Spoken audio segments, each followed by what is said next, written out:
Hello and welcome to the Strong, Healthy, Happy podcast. I am your host, Debra. As always, I am really pleased to be here today. Today is part 2 of my 3-part mini series all about how to eat more and lose weight. If you've just joined on this part 2, I would really recommend that you go back and listen to part 1 first and then come on to this episode straight after. Last episode on part 1, I talked about the fundamentals, how to set yourself up, setting up your environment, the planning, and how to save time.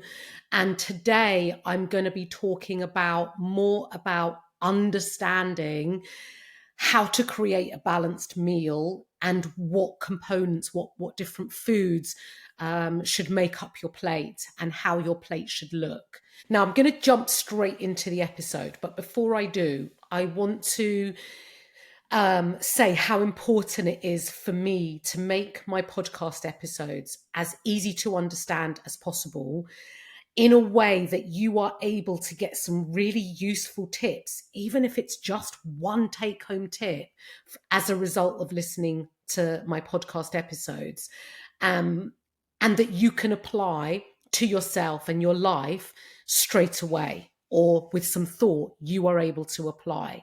That is what I really want, is that they're helpful and easily applicable to your life. And I'm hoping that this 3-part mini series, along with the worksheets, are going to really set you up in a way that's going to enable and support you in progressing closer to your goal. Now, in today's episode, I'm going to start off by talking about macronutrients, which is basically just the terminology to talk about food types such as carbohydrates, fats, protein. And I'm sure you've heard of all those things. And different food types have different functions, and different food can also affect the way that you feel. And really tuning into how different food makes you feel when you start to think about it is really important, because it can also steer your decisions in which foods you eat more of and which foods you eat less of. Now, I never tell my clients to cut things out of their diet. It is really important to have an all-inclusive diet, and that all food can be inclusive, because it will give you a healthy relationship with food, will take away a scarcity mindset, which basically means if you cut something out, all you're going to do is think about it. And when you finally let yourself have some, chances are you're going to overeat on it. And then a cycle kind of starts and perpetuates. And so I believe in having an all-inclusive, flexible approach to all food types. Now, carbohydrates are your primary energy source for your body. So carbohydrates, potatoes, pasta, rice, bread, vegetables are carbohydrates, fruit are carbohydrates. So these are carbohydrates. They are your body's primary energy source. When it comes to foods like vegetables, they are very, very nutritious, and they are also very helpful. And you're going to learn that through this podcast episode, in not only supporting your health, but also helping you to manage hunger, and also helping you to bulk out your meals so that you can eat more to lose weight. Protein is the most important macronutrient, in terms of there are many health benefits to eating protein. One of the biggest health benefits is that it repairs and helps you maintain the muscle tissue that you have, as well as if you're resistance training and you're trying to build muscle and increase muscle tissue, it will help you to build and increase your muscle tissue. But at the very minimum, it is really important for you to maintain the muscle you have for your long-term health and your well-being, and help support you as you go into the aging process. Very helpful in managing menopause symptoms. And if you want to get the toned look, you get that from muscle. And I've done a whole podcast on this. So do go back and listen if you haven't already listened to previous episodes. But protein is very, very essential. When it comes to weight loss, protein uses more calories to break down and digest. So it's a very helpful macronutrient to eat when your goal is weight loss, because you burn more calories than any other macronutrient to digest it.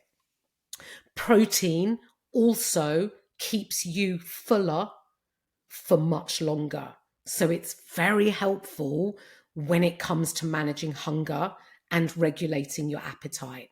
So eating protein at regular intervals throughout your day, i.e., including it in your breakfast, lunch, and dinner, and perhaps a snack later on, is a really good idea because it keeps you feeling full. And if your goal is to lose weight, the way that you do that is by reducing the total amount of calories that you consume, so that you can eat less than you're expending, because this is the science, this is the equation in how to lose weight. But I want you to be able to lose weight, but to eat as much as possible. The goal isn't to eat as little as possible. The goal is to eat as much as possible, but it's about choosing the right types of food. Now, if I get back on track, I've talked about carbohydrates, I've talked about protein, and the last main macronutrient is fats. And fats are essential for your health, your hormonal health and regulation.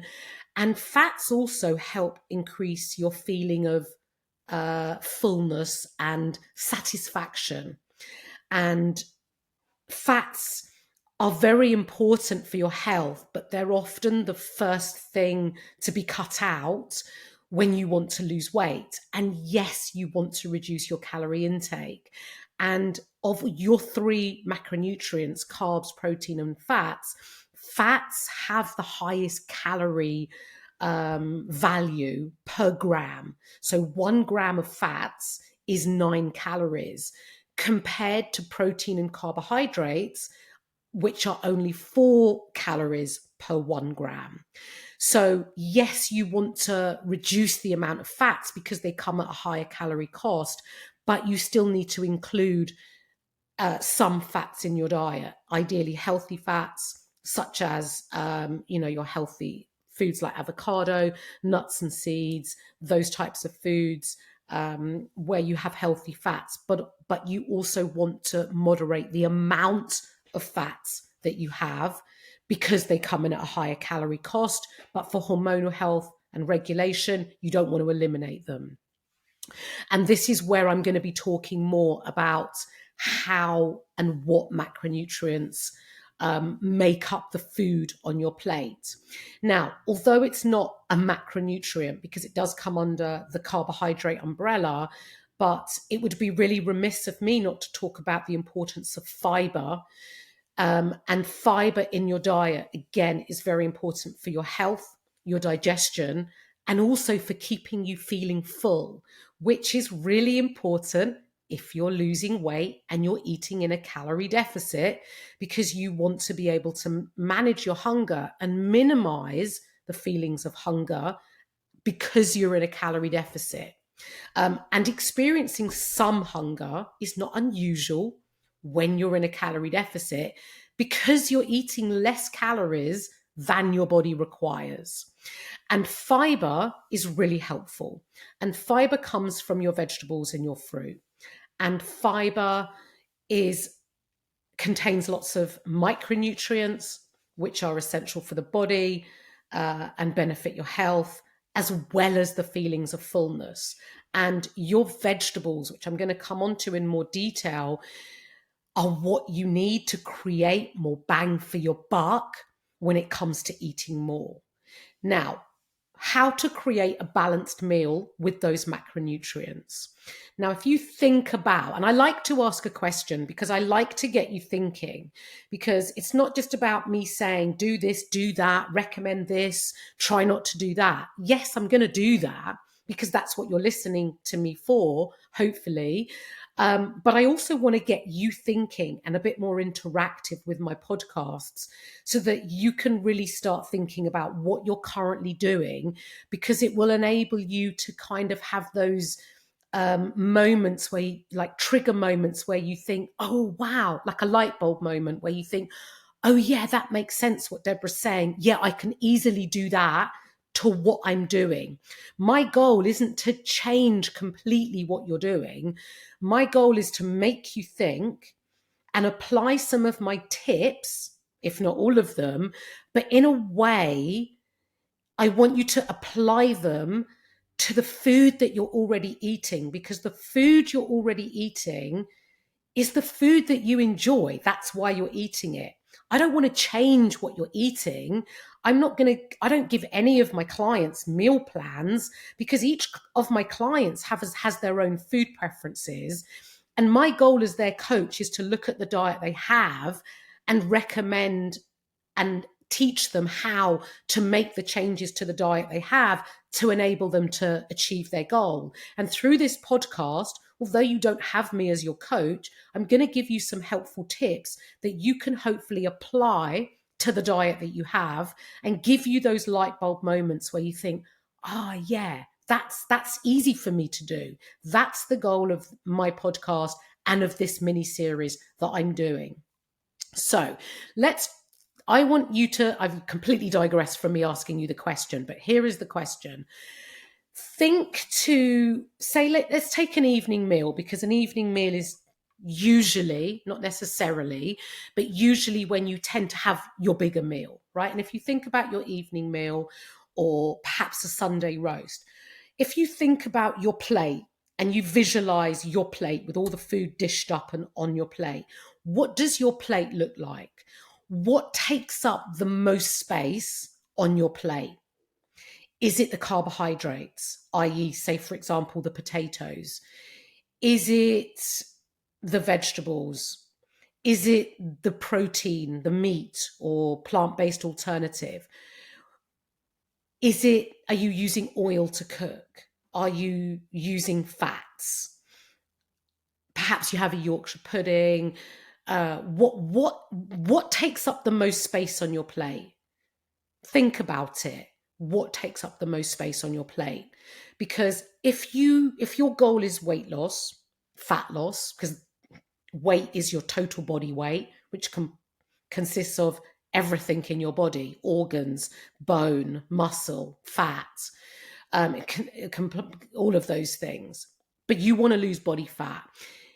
The biggest the biggest macronutrient you want on your plate that takes up the largest space, if your goal is fat loss, should be the vegetables. Because they come in, well, no, let's talk before I say that. I'm going to rewind. You want your vegetables to take up the most space. One, because they're full of fiber. They're very healthy. But also, if your goal is fat loss, they come in at a lower calorie cost than perhaps the other macronutrients on your plate. And I'm going to go into detail with this. Now, when it comes to vegetables, to get as much nutrients as possible, it's really good to include a diverse range of vegetables in your diet, and different colors. Now, if you're having green veg, they're very calorie efficient. They're very low calorie. You can have a lot of them for very calorie efficient, and they're very filling, and they're very good for you. And you can have more than one variety. You can have as many varieties on your plate as possible. Obviously, if you're having root veg, maybe the more calorific root veg, like, say, butternut squash or sweet potato, that is, obviously it comes in a bit more, for the amount that you get, it comes in a bit more higher calorie, but obviously you can always include it. But you want to get as much vegetables as possible. Now, depending what meal you're having, what you're preparing, think about how different ways you can prepare your veg. You can roast your veg, you can boil your veg, you can air fry your veg. Doesn't have to be boring. It doesn't have to be the same, manky bit of cabbage or the same bit of broccoli. Think about colors and diversity, and fill up your plate. That wants to take up the largest portion of your plate. Then the next biggest amount of food from the macronutrient that you want to have on your plate is your protein. So think about your meat or your vegetarian plant-based alternative. That should take up the next amount of space on your plate. Protein, just like the fiber, keeps you fuller for longer. It is very beneficial for your health. And like I said earlier, keeps you fuller for longer. And eating a substantial amount of protein in your diet, and for those of you that may be tracking, you're aiming for a minimum of 25 grams of protein in each of your meals. And I recommend a good 25 to 35 grams in each meal. It will stimulate muscle protein synthesis. And without going into the detail about what this is, it is basically the repair and buildup of your muscle tissue. And to stimulate that process, you need to have a certain amount of protein. And if your protein is not very much on your plate, then you're not going to stimulate muscle protein synthesis. Why is muscle buildup and repair important for you as an individual? Because it benefits your long-term health, because muscle equals health. And your goal in life, in terms of your health, is to hang on to as much muscle as possible. And protein is going to help you do that, along with resistance training. But that's a different episode. So after your vegetables, your protein, you then want some carbohydrates on your plate. Now, carbohydrates such as potatoes, rice, pasta, your kind of like your starchy carbs, can also be bread. It's not an issue to eat bread, nothing wrong with bread. No carbohydrates. People think carbohydrates are bad, or that carbohydrates make you fat. No specific food is responsible for you gaining weight. What is responsible for you gaining weight is eating too many calories. And when it comes to carbohydrates, it's one of those food groups that's really easy to reduce. It won't be detrimental to your health, and it's really easy to reduce the portion size, and as a result, reduce your calories, which means you're going to hopefully be more in a calorie deficit and help you lose weight, lose body fat. So, for example, if you currently serve yourself 4 roast potatoes, simply cutting down to 2 is you're halving your calories. Or if you're having a large portion of pasta, reducing your portion size is going to immediately save you calories. But reducing your carbohydrates won't make too much difference. And where the space that those carbohydrates may have sat on your plate, you're going to fill it with extra veg. And if your protein, if you're thinking, oh, my protein hardly takes up any space, you can also increase your protein. And so this is where what you have on your plate is going to be really beneficial in terms of supporting your health, keeping you full, and supporting your fat loss goal. The next macronutrient quantity, and I'm going to summarize this, is going to be your fats. You want a little bit of fats because they're essential for health. Fats are also responsible for making your food just taste delicious. And you just want a small amount. So in order of quantity of what fills your plate, I'm going to go from the greatest to the smallest: vegetables, protein, carbohydrates, fats. And I'm going to do that again, but and say it in a different way. Most of your plate needs to be filled with vegetables. Now, vegetables can be your vegetables, can be salad, depending your meal type. Because if you're eating porridge for breakfast, you're not going to put vegetables with that. Well, you could do, but you may want to add fruit. And again, whether it's fruit or veg, you want a decent amount. So in terms of a savory typical meal, the biggest portion on your plate that takes up the biggest section on your plate is going to come from veg.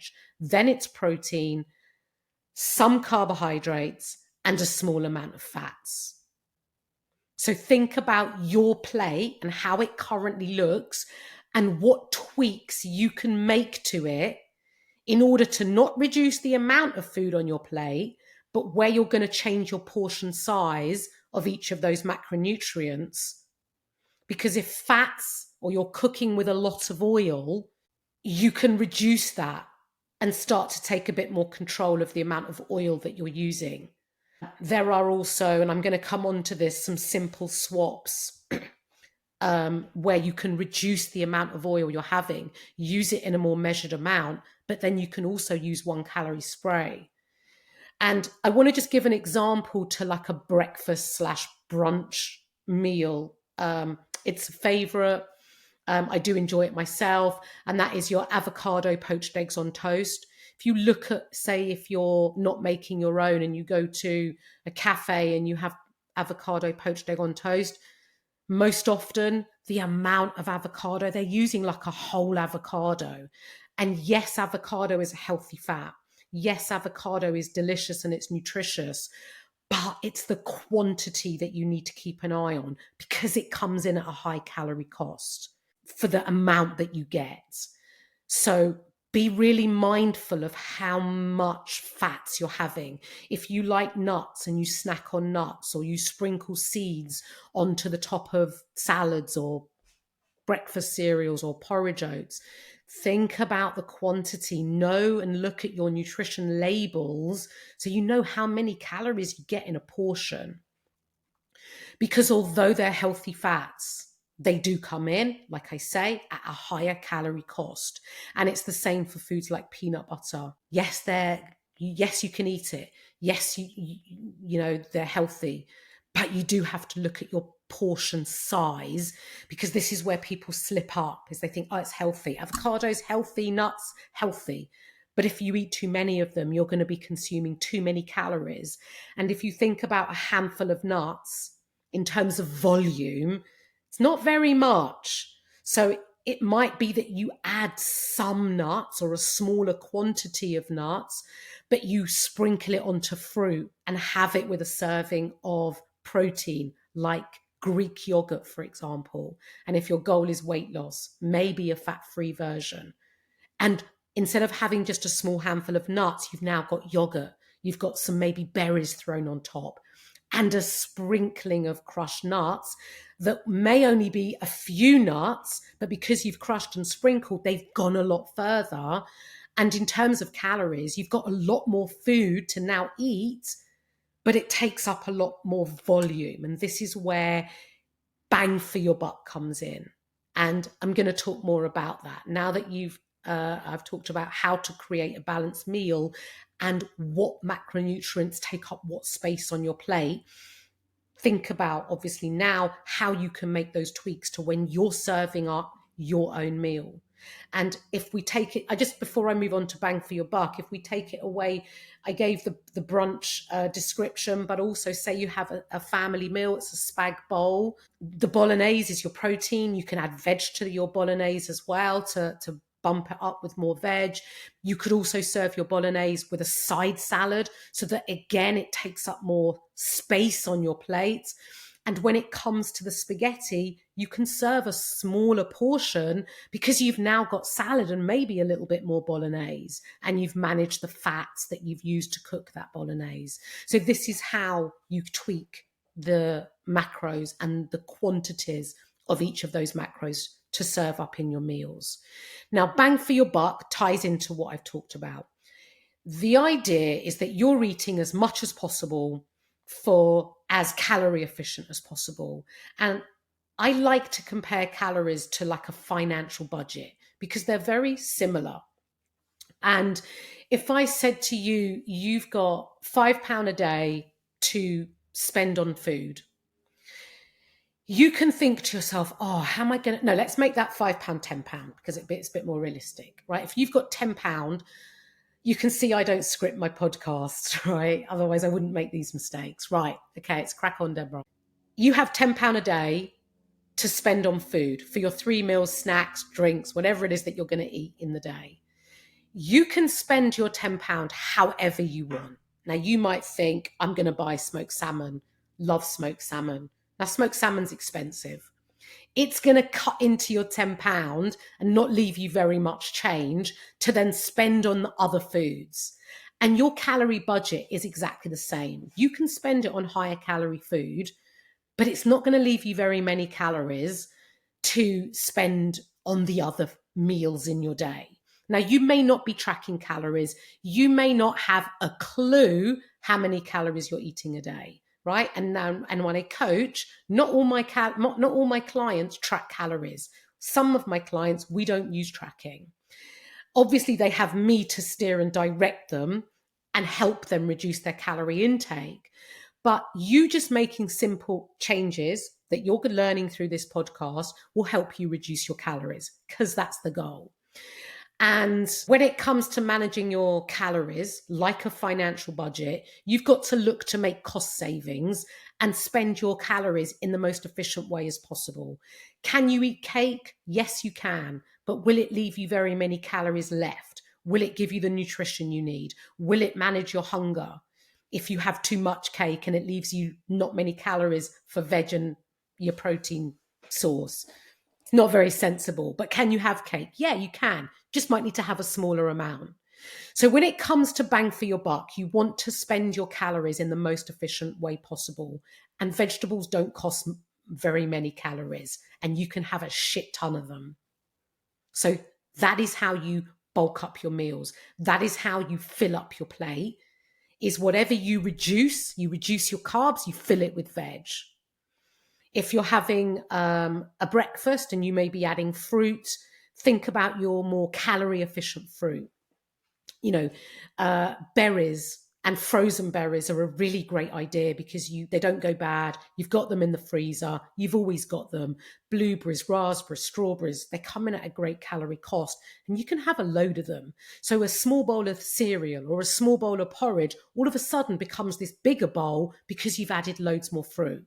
Can you have higher calorie fruit? Of course you can, but you've got to look at managing that calorie budget, and where you spend in one place, you may need to pull back in another. And this is how you get as much bang for your buck. You want to add as much volume to your food as possible. And even when you're cooking foods like, your family staples, chili, perhaps chicken casserole, like I say, bolognese, whatever meals feature, your fajitas, lots of protein, lots more veg, add veg. And if your kids don't eat veg, chop it up finely. They will hardly notice it's in there when it's cooked. And then obviously, even if you've got veg in your meals, I would still recommend having a serving of veg/salad on the side as well, to take up space where you've reduced maybe and made savings in other places. The other way to get more bang for your buck is about making what I call smart swaps. Do you have to make smart swaps? No, it's up to you. And I might make a suggestion and you may think, no way, Debra. That is not negotiable. I'm not swapping that out. And that's fine. That's your choice. But you will need to make your saving elsewhere. And this is how you manage your calories. And whether you like the word calories or not, calories is a unit of energy. And you're looking to reduce your unit of energy that you're bringing in, because it needs to be less than the amount of energy you're burning out. So again, whether you track or not, you need to just make savings. Obviously, tracking helps you do that. And that's an episode all on its own. And it's a very useful tool to help you gain and understand the values of the food that you're eating. It's like you wouldn't go shopping. Can you imagine if you went into a shop and nothing had prices on, and you get to the checkout and it's much more expensive than you realized and you can't afford it, but you're like a bit embarrassed, and so you spend it anyway, and you get into debt. You don't want to do that with your calories. You want to know what you're dealing with. You want to know what the prices are before you spend the money. And this is what it is with calories. Now, smart swaps. If you're currently using full fat salad cream, mayonnaise, maybe even ketchup, you can get reduced fat versions, swap them out. Mayonnaise is very high calorie, same as salad cream. And there are so many reduced fat versions, you won't even notice. Are you having cheese? Do you eat quite a lot of cheese? Might be worth looking at the reduced fat versions. Can you still have full fat? Yeah. if that's a non-negotiable for you, because you know where you're thinking about reduced fat, then just have a smaller quantity of the full fat version. You've saved calories. Sometimes you can eat less of the things like that and not really notice. But reduced fat will immediately save you. If it's 30%, you're going to save 30% calories. Some cheeses come in at 50%, you're halving. And so you can use reduced calorie, fat-free versions of any different foods. Now, fats are important, like I've said. We don't want to eliminate them, but you might choose to get your fats from the sprinkling of nuts, from the avocado, from making a roast potato with a bit of oil, because you are not swapping that for a 1-calorie spray. You have to pick and choose. You can't have it all. So you have to pick and choose where you're going to get your fats from. And remember, it's the smallest quantity on your plate. So think about where you're going to make your smart swaps, what you might not be negotiable in. Maybe you're happy to swap them all out. And there are so many reduced fat-free versions for lots of these foods. Now, is this a long-term solution for the rest of your life? Not necessarily, because when you've lost the body fat that you're wanting to lose and you move into a maintenance phase, you have to maintain the habits and behaviors. And that means building your plate in the same way. That doesn't change. But when you're maintaining your weight, you can eat you can have a few more calories because you're not going to be in a deficit. You can have some more calories. So this is where you might bring back, oh, I'm not going 0% anymore on that. Sod that. I'm in maintenance. I'm going for the full fat version now. You can do things like that. That's the part of maintenance where you have that flexibility. But if your goal is fat loss, trying to save money in different places, i.e. save calories, is going to be very helpful. So this is another way of how to eat more, i.e. the volume, but it costs you less money, costs you less calories. Now, the other thing you can do is swap for leaner alternatives. So for example, if you're currently eating pork sausages, look for a leaner alternative. You can get reduced calorie ones. You may want to swap to a leaner meat like protein, like chicken. That might be a non-negotiable. That might be like eating, no, I'm not doing that, Debra. That's your choice, but think about where else you can make your saving. You can also make sure you're using leaner cuts of meat, your 5% minced beef. Some supermarkets even do 3% now. Removing visible fat off your meat, skin, and also using, chicken breast. You can have more chicken breast for more calorie efficient than, say, chicken thigh, which comes in at a higher calorie cost. Can you still have chicken thigh? Yes, but you're going to have a smaller amount. And if the amount of food matters more to you, then you're going to, you'll get more bang for your buck from having chicken breast. But maybe you don't want chicken breast on a particular meal. You're having chicken thigh. Just be aware of your portion size. And this is when, if you're cooking for family and the rest of the family don't want breast, you can still, I wouldn't want you to be eating different to your family. Just think about that you may need to eat a little bit less because you're managing your calories. But where you can swap to leaner alternatives, I would always recommend it. And like I say, the goal is to eat as much as possible, to have as much food on your plate, but for very calorie efficient and saving calories. When it comes to treats and the sweet snacks and foods that tend to be very highly palatable and delicious, I would never recommend cutting these foods out. If you want to learn moderation, it's really important that you keep them in and that you don't save them, because that's leading to a bit of a scarcity mindset. As a rough goal, if you look at all the food you eat in a day, your sweet treats need to be no more than 20% of the total amount of food that you eat in a day, or taken over a week, no more than 20%. As a rough guide, obviously everyone is an individual.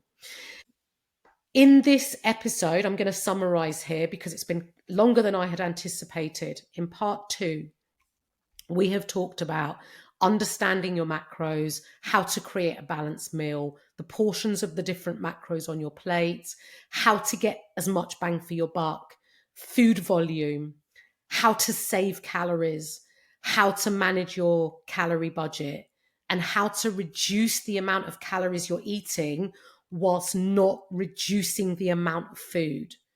And this is key into keeping you full, managing your hunger, regulating your appetite, and still progressing towards your goal. And I want to just end this podcast by saying something that I get fed back to me from most of my clients when they begin coaching. After a few weeks, they say to me, Debra, I'm eating so much more food than I was eating before.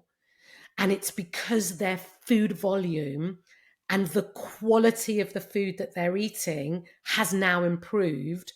And this is why they're eating more. They can't understand it.